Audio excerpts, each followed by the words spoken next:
ಮುಖ್ಯ ಅತಿಥಿಗಳು, ಕೋಲಾರ ಜಿಲ್ಲೆಯ ಸಂಸತ್ ಸದಸ್ಯರು ಆದಂತ ಶ್ರೀ ಮಲ್ಲೇಶ್ ಬಾಬು ಅವರೇ, ಮುಳಬಾಗಿಲು ತಾಲೂಕಿನ ಜನಪ್ರಿಯ ಶಾಸಕರು, ಆತ್ಮೀಯರು ಆದಂತ ಸಮೃದ್ಧಿ ಮಂಜುನಾಥ್ ಅವರೇ, ಈಗ ತಾನೇ ಭಾಷಣ ಮಾಡಿ ಹೋದಂತ ಮುಳಬಾಗಿಲು ತಹಸೀಲ್ದಾರ್ ಆದಂತ ಗೀತಾ ಮೇಡಮ್ ಅವರೇ, ಸಂಸ್ಥೆಯ ಕಾರ್ಯದರ್ಶಿಗಳಾದಂತ ಅಶೋಕ್ ಕುಮಾರ್ ಅವರೇ, ಪ್ರಾಂಶುಪಾಲರಾದಂತ ಸತ್ಯಮಯ್ಯ ಅವರೇ, ಚಂಗಾರೆಡ್ಡಿ ಅವರೇ, ಮುನ್ನಾರಾಯಣಪ್ಪನವರೇ, ಆತ್ಮೀಯ ಪೋಷಕ ವೃಂದದವರೇ, ವಿದ್ಯಾರ್ಥಿನಿಯರೇ, ಪತ್ರಕರ್ತ ಮಿತ್ರರೇ, ಇಲ್ಲಿಗೆ ಆಗಮಿಸಿರ್ತಕ್ಕಂಥ ಎಲ್ಲ ನಮ್ಮ ಶಾಲೆಯ ಅಭಿಮಾನಿಗಳೇ, ನಮ್ಮ ತಾಲೂಕಿನ ದಂಡಾಧಿಕಾರಿಗಳಾದಂಥ ಶ್ರೀಮತಿ ಗೀತಾ ಅವರನ್ನ ನಾನು ಮುಖ್ಯ ಅತಿಥಿಯಾಗಿ ಆಗಮಿಸಬೇಕು ಅಂತ ಕೇಳಿಕೊಂಡಿದ್ದೆ. ಅದರ ಪ್ರಕಾರ ಅವರು ಆಗಮಿಸಿದ್ರು. ಇದರ ಕಾರಣ ಏನು ಅಂತಂದ್ರೆ, ಹೆಣ್ಮಕ್ಳಲ್ಲಿ ಒಂದು ಛಲ ಬರಲಿ, ಹೆಣ್ಮಕ್ಳಲ್ಲಿ ಹೆಣ್ಮಕ್ಳಿಗೊಂದು ಪ್ರೋತ್ಸಾಹ ಬರಲಿ. ನಾನು ಕೂಡ ಯಾಕೆ ಅವ್ರ ರೀತಿ ಕರ್ನಾಟಕ ಅಡ್ಮಿನಿಸ್ಟ್ರೇಟಿವ್ ಸರ್ವಿಸ್ ಯಾಕೆ ಮಾಡಬಾರ್ದು, ನಾನು ಕೂಡ ಯಾಕೆ IAS ಮಾಡಬಾರ್ದು, ನಾನು ಕೂಡ ಒಳ್ಳೆಯ ಹುದ್ದೆಗೆ ಯಾಕೆ ಹೋಗಬಾರ್ದು ಅನ್ನೋದು ಒಂದು ವಿಚಾರವಾಗಿ ಹೆಣ್ಮಕ್ಳಲ್ಲಿ ಕೂಡ ಒಂದು ಉತ್ತೇಜನ ಬರಲಿ ಅಂತೇಳಿ ನಮ್ಮ ಮೇಡಮ್ ಅವ್ರನ್ನ ಕರೆಸಿದ್ದೆ. ಅದರಿಂದ ತಾವು ಉತ್ತೇಜನ ತಗೊಂಡಿದ್ದೀರಿ ಅಂತಂದ್ರೆ ಅದಕ್ಕಿಂತ ಸಾರ್ಥಕತೆ ಇನ್ನೊಂದಿಲ್ಲ. ಆತ್ಮೀಯ ಪೋಷಕರೇ, 25 ವಸಂತಗಳನ್ನ ನಮ್ಮ ಶಾಲೆ ಮತ್ತು ಕಾಲೇಜು ಈಗಾಗಲೇ ಕ್ರಮಿಸಿದೆ. 25 ವರ್ಷಗಳ ನವ ಯುವಕ ನಮ್ಮ ಕಾಲೇಜು.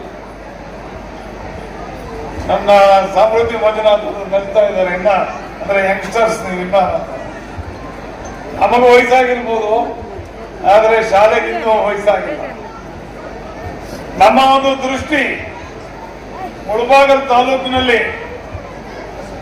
ಒಂದು ಒಳ್ಳೆ 25 ವರ್ಷಗಳ ಹಿಂದೆ ಯಾರ್ಯಾರಿಗೆ ಜ್ಞಾಪಕ ಇದೆಯೋ, ಸ್ವಲ್ಪ ವಯಸ್ಸಾಗಿರೋರಿಗೆ, ಮುಳಬಾಗಿಲು ತಾಲೂಕಿನಲ್ಲಿ ಒಳ್ಳೆಯ ಒಂದು ಸಂಸ್ಥೆಗಳು ಇರಲಿಲ್ಲ. ಕೇವಲ ಬೆರಳಿಕೆ ಸಂಸ್ಥೆಗಳಿದ್ವು. 1-2 ಒಳ್ಳೆವಿದ್ದು, ಇಲ್ಲ ಅಂತಿಲ್ಲ ನಾವು. ಆದರೆ ಇದ್ದಂಥವು ಕೇವಲ 1-2-3 ಅಷ್ಟೇ. ಪ್ರತಿಯೊಬ್ಬರು ಕೂಡ ತಮ್ಮ ಮಕ್ಕಳನ್ನ ಶಾಲೆಗೆ ಸೇರಿಸಬೇಕಾದ್ರೆ ಬಹಳ ಕಷ್ಟ ಪಡ್ತಾ ಇದ್ರು. ನಾನು ಮತ್ತು ನಮ್ಮ ಸಹೋದರರಾದಂತ ಅಶೋಕ್ ಅವರು ಇಬ್ಬರು ಕೂಡ ವೃತ್ತಿಯಲ್ಲಿ ವಕೀಲರು. ಆದರೆ ಈ ಪಾಠ ಮಾಡೋ ವಿಚಾರದಲ್ಲಿ ನಾನು ಕೂಡ ಲೆಕ್ಚರರ್ ಆಗಿದ್ದೆ, ಅಶೋಕ್ ಅವರು ಕೂಡ ಲೆಕ್ಚರರ್ ಆಗಿದ್ದೆ. ನಾನು ಇತಿಹಾಸ ಪಾಠ ಮಾಡ್ತಾ ಇದ್ದೆ, ಅಶೋಕ್ ಕುಮಾರ್ ಎಕನಾಮಿಕ್ಸ್ ಪಾಠ ಮಾಡ್ತಾ ಇದ್ದೆ. ನಾನು BComಗೆ ಬಿಸ್ನೆಸ್ ಲಾ ಪಾಠ ಮಾಡ್ತಾ ಇದ್ದೆ. ಲಾ ಕಾಲೇಜಲ್ಲಿ ಕಾನೂನು ಪಾಠ ಕೂಡ ಮಾಡ್ತಾ ಇದ್ದೆ. ಇಂಥ ಸಂದರ್ಭದಲ್ಲಿ ಇಬ್ರು ಸೇರಿ ಯಾಕೆ ಒಂದು ಶಾಲೆಯನ್ನ ಮುಳಬಾಗಿಲಲ್ಲಿ ಪ್ರಾರಂಭ ಮಾಡಬಾರದು ಅನ್ನೋ ಒಂದು ಚಿಂತನೆಯೊಂದಿಗೆ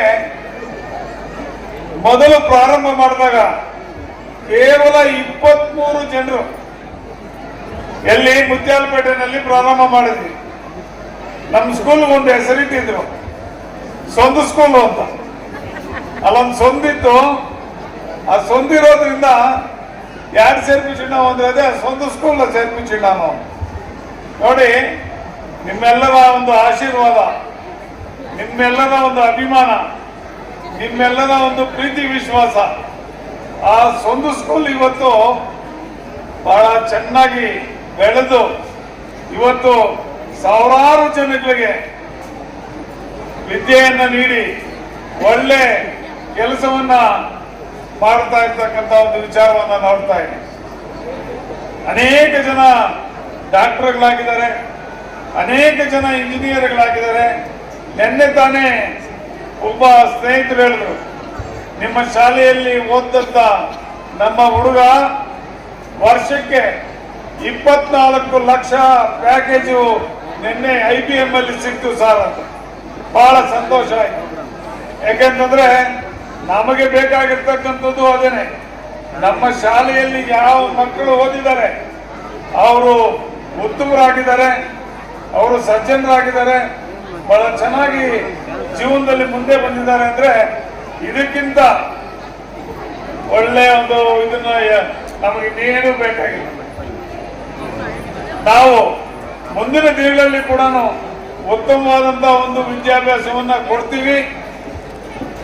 ಹಾಗೇನೆ ಹೊಸ ಹೊಸ ಕೋರ್ಸ್ಗಳನ್ನ ಕೂಡ ಇನ್ನು ಮುಂದೆ ತಗೊಳ್ತಾ ಇದ್ದೀವಿ.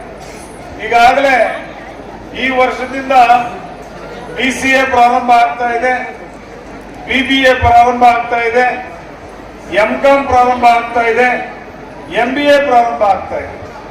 ಈ 4 ಕೋರ್ಸ್ಗಳನ್ನ ನಾವು ಪ್ರಾರಂಭ ಮಾಡ್ತಾ ಇದ್ದೀವಿ. ಬಹುಶಃ ನೀವು ಕೋಲಾರ ಮತ್ತು ಬೆಂಗಳೂರು ಇದಕ್ಕೆ ಹೋಲಿಸ್ಕೊಂಡ್ರೆ ನಮ್ಮಲ್ಲಿ ಇರ್ತಕ್ಕಂಥ ಏನು ಫೀಸ್ ಇದೆಯೋ ಅದರಲ್ಲಿ ಅರ್ಥ ಕೂಡ ಇಲ್ಲ. ನಮ್ಮ ಒಂದು ಸಂಸ್ಥೆ ನಾವು ಪ್ರಾರಂಭ ಮಾಡಿರೋದು ಬರೀ ಲಾಭ ಮಾಡಬೇಕು ಅನ್ನೋ ಒಂದು ದೃಷ್ಟಿ ಅಲ್ಲ, ಜನಗಳಿಗೆ ಅನುಕೂಲ ಆಗಬೇಕು, ಸಾಮಾಜಿಕವಾಗಿ ನಮ್ಮ ತಾಲೂಕನ್ನ ಒಳ್ಳೆ ಅಭಿವೃದ್ಧಿಯತ್ತ ಕೊಂಡೊಯ್ಯಬೇಕು, ತಾಲೂಕನ್ನ ಮಾದರಿ ತಾಲೂಕನ್ನ ಮಾಡಬೇಕು. ಯಾಕೆಂತಂದ್ರೆ ಇದೇ ತಾಲೂಕಿಗೆ ಸೇರಿದಂತವನೇ ನಾನು ಮತ್ತು ಅಶೋಕ್ ಕುಮಾರ್ ಕೂಡ.